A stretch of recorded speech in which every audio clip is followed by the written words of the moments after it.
Hello friends, welcome to Kiruthika's cooking. இன்றைக்கி நம்ம சேனலில் சிம்பிளான ஸ்ட்ராபெரி மில்க் ஷேக் தாங்க பார்க்க போகிறோம். ஸ்ட்ராபெரி மில்க் ஷேக் செய்கிறதுக்கு நான் மலாஸோட ஸ்ட்ராபெரி க்ரஷ் தாங்க யூஸ் பண்ண போகிறேன்.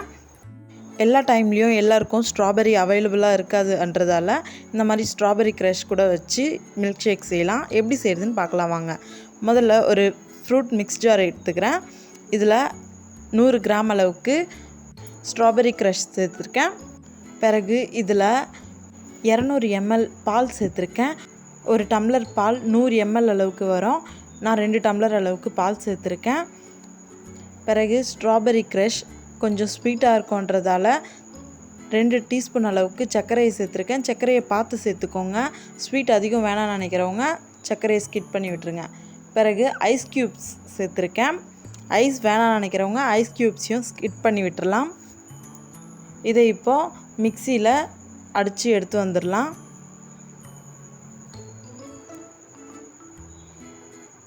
இப்போ பார்த்தோம்னா மில்க் ஷேக் ரெடி ஆயிடுச்சு.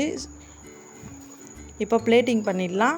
அதுக்கு ஒரு பிளேட் வச்சு 2 டம்ளர் கிளாஸ் டம்ளர் வச்சுக்கிறேன். கொஞ்சமாக ஸ்ட்ராபெரி க்ரஷ் எடுத்து 2 டம்ளருக்கும் சுற்றி ஸ்க்வீஸ் பண்ணி விட்டுருக்கேன்.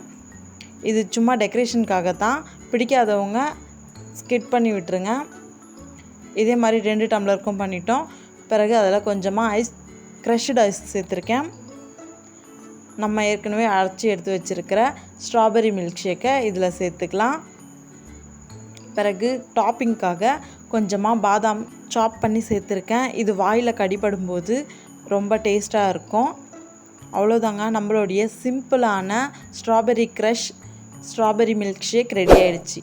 இந்த வீடியோ உங்களுக்கு பிடிச்சிருந்துச்சுன்னா லைக் பண்ணுங்கள், ஷேர் பண்ணுங்கள், கமெண்ட் பண்ணுங்கள். கிருத்திகாஸ் குக்கிங்கை சப்ஸ்கிரைப் பண்ண மறந்துடாதீங்க. தேங்க்யூ.